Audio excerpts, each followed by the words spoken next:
भाईजान क्या सोच रहे हैं? जी क्या सोच रहे हैं मैंने कहा। भाईजान, क्या सोचना।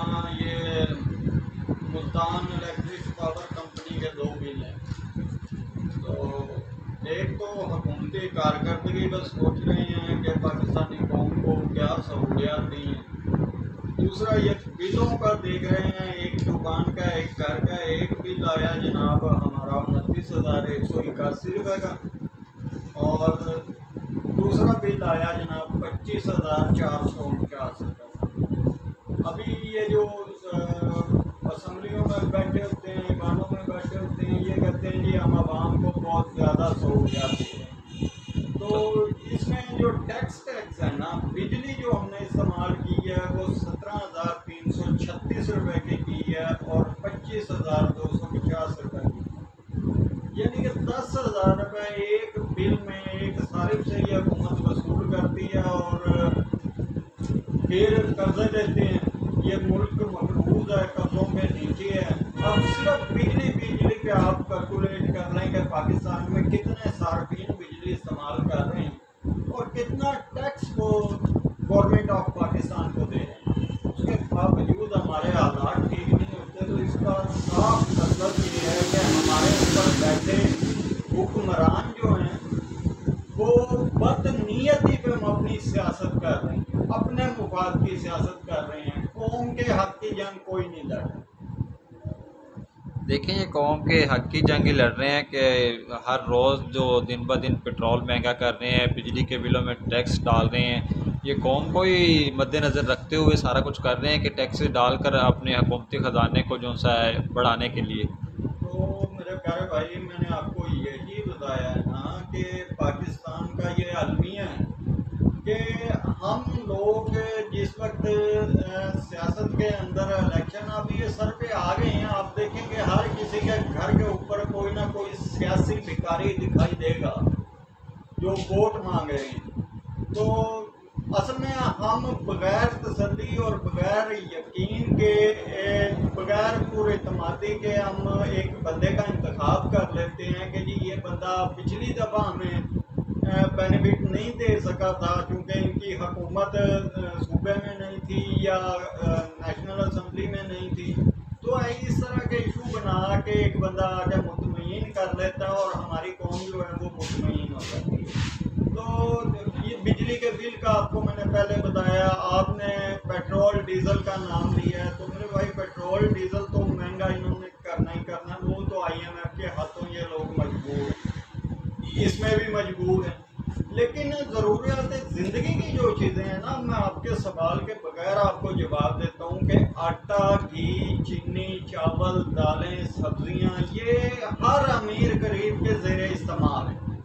तो इसके अंदर भी आप ये देख सकते हैं, मार्केट का विजिट करें, कोई चीज़ पाकिस्तान में ऐसी मौजूद नहीं है इस वक्त कि जो गरीब आदमी बआसानी खरीद कर सकता हो।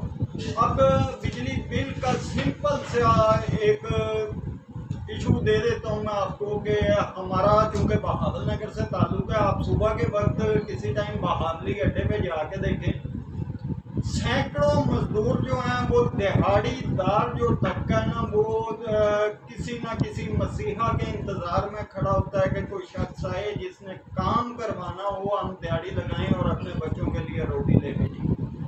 तो इस तरह की जो कौम के ऊपर जो लोग हुक्मरानी करते हैं, उनकी सोच ऐसी हो कि एक मजदूर शाम को सुबह दिहाड़ी लगाने के लिए सोच बना के आता है और शाम को जब खाली हाथ जाता है और हर माह की 4-5 तारीख को ये 15 से 20 हज़ार का टीका मामूली से मामूली इंसान को लगता है।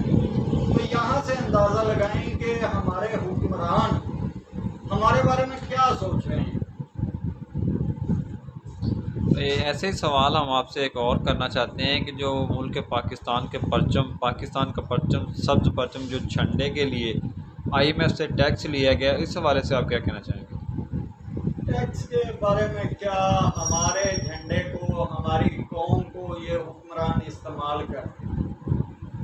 असल में ये जो कर्ज लेते हैं मुल्क चलाने के लिए, ये एक्टिंग करते हैं, ये एक फिल्म और ड्रामा तो हम TV पे देखते ही देखते थे। अब ये जो असम्बलियों में बैठे पार्लियामेंटेरियन और नेशनल असम्बली के मेंबरान, सूबाई असम्बली के मेंबरान, ये ड्रामे और फिल्मों से ज़्यादा अच्छी एक्टिंग करते हैं। और ये पार्लियामेंट, असम्बलियाँ, ये ऐवान सदर, ये सब कुछ जो है ये एक फोटो सेशन है, एक एक्टिंग ओवर चल रहा है पाकिस्तान में कि जी जिसकी लाठी है उसकी भैंस है। अब जो लोग बरसरे इक़्तिदार हैं इन्होंने सियासत एक खिदमत के तौर पे हुआ करती थी किसी दौर में, अब सियासत को लोग जो हैं वो बिजनेस बना चुके हैं। आपके इलाके में कोई भी एमपी एमएनए का कैंडिडेट है, उसका आप सर्वे कर लें, उसके ये कैलकुलेशन करें कि जिस वक्त ये बंदा इलेक्शन लड़ता है उस टाइम कितने अखराजात करता है, और जिस वक्त वो इलेक्शन में जीत के कामयाब हो जाता है उसके बाद आप जब किसी काम से उसके पास जाते हैं और अपनी गुजारिश उसके आगे रखते हैं तो वो कहता है कि भाई मैंने इन्वेस्टमेंट करके इलेक्शन जीता है। तो ये सियासत खिदमत के नज़रिए पे नहीं होती। अब यहाँ पे अब सियासत का जो रुझान है वो बिजनेस की तरफ आ गया है। लोग पैसा लगा के इलेक्शन लड़ते हैं, पैसा लगा के इलेक्शन जीतते हैं और पैसा कमाने के लिए असम्बलियों में जाते हैं। ये आपकी और हमारी गलतफहमी है कि ये कौम के मुफाद के लिए असम्बलियों में बैठते हैं और हमारे हक की जंग लड़ते हैं। देखिए, ये इलेक्शन रूटीन में जब ये कहते हैं कि वोट ज़मीर का होता है, तो ये इस हवाले से आप क्या कहना चाहेंगे, वोट ज़मीर का होता है या बिकाऊ का होता है? ये आपने ज़रा मुश्किल सवाल कर दिया है। वोट जो होता है वो मुल्क की, हमारे इस्लामी जमहूरिया पाकिस्तान की अमानत है और ये हम सब पे फ़र्ज़ है वोट देना। लेकिन इंतखाब जो है आप बिला सोचे समझे किसी को देखे वाले आप अपना वोट आंखें बंद करके किसी चोर डाकू चक्के को देते हैं, तो ये आप अपने वोट के साथ अपने मुल्क के साथ गद्दारी करते हैं। ये एक जिम्मेदाराना फैसला होता है। जब भी आपने वोट देना है, वोट कास्ट करना है, आपने किस कैंडिडेट को देना है, किस कैंडिडेट को किस मकसद के लिए देना है, उसकी मुकम्मल वेरिफिकेशन करें, उसके ख्यालात जो हैं उन्हें देखें कि ये बंदा हमारे लिए बेहतर साबित हो सकता है या नहीं। एक बंदे को जब आप जानते हैं कि ये बंदा पिछले इलेक्शन में भी हमसे वोट ले गया, हमारे लिए कुछ नहीं किया, मुसलसल काफ़ी एमएनएज एमपीएज ऐसे हैं जो चौथी पांचवी बार इलेक्शन लड़ रहे हैं। हर इलेक्शन में इनका ये होता है कि जी हमें ना वफाक में नहीं हुकूमत मिली, सूबे में नहीं हुकूमत मिली, हमारे अख्तियार नहीं थे। वो जनाब झूठ बोल के बदगुमानी में मुब्तला करके कौम से वोट लेते हैं। तो ये जिम्मेदारी कौम की बनती है कि वोट कास्ट करने से पहले अपने जिन बंदों को आपने पहले इलेक्शन में मुंतखब किया था उन्हें छोड़ दें, नए लोगों को आगे लाएं, अपने अंदर से लोगों को लाएं। अपने आप और मैं, ये भाई बैठे हैं इधर हमारे सामने, ये भी इलेक्शन लड़ सकते हैं।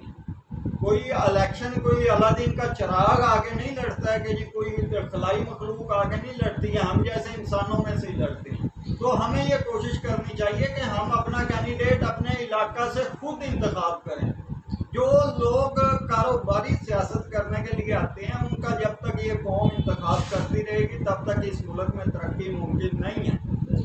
देखिए, कैंडिडेट और आपने कहा कि अपने अख्तियारात हुकूमत वक़्त, गुज़श्ता दिन पहले पाकिस्तान तहरीक इंसाफ की हुकूमत थी, तहरीक इंसाफ के बाद चौधरी परवेज़ लाई काफ लीग की हुकूमत आई, फिर पाकिस्तान मुस्लिम लीग नून की हुकूमत आई। हुकूमतों के कैंडिडेट जितने भी नुमाइंदे हैं सभी के पास गुज़श्ता दिन कुछ माह के लिए तो हुकूमतें आई हैं, इस हुकूमतों ने कोई भी काम नहीं किया। ये काम इमरान खान के दौरे इक़्तिदार में तो बहुत अच्छे काम हुए, और ये बात आप भी मानेंगे कि इमरान खान के दौरे इक़्तिदार में ही आपको कोरोना जैसी मोहलक बीमारी का सामना करना पड़ा। तो उसके अंदर किस तरीके से इसने मुल्क को मैनेज रखा, इस मुल्क की अवाम को मैनेज रखा। सारी दुनिया उस वक्त बंद हो गई थी जिस वक्त इमरान खान ने इस कौम को सहारा दिया। तो ये एक इत्तेफाक की बात है कि इमरान खान को मौका नहीं मिला इतना। 3.5 साल के दौर में 2.25 साल हैं जो वो कोरोना के गुजरे हैं, उसके अंदर किसी मुल्क में कोई तरक्याती काम हुए हैं तो वो आप बताएंगे जी उस मुल्क ने कोरोना के दौरान तरक्याती काम किए हैं। तो सियासी मुखालफिन जो हैं वो तो अपनी बातें करते हैं, मुखालफिन की बातों को सीरियस नहीं लेना चाहिए। ख़ास तौर पर सियासी मुखालफिन जो थे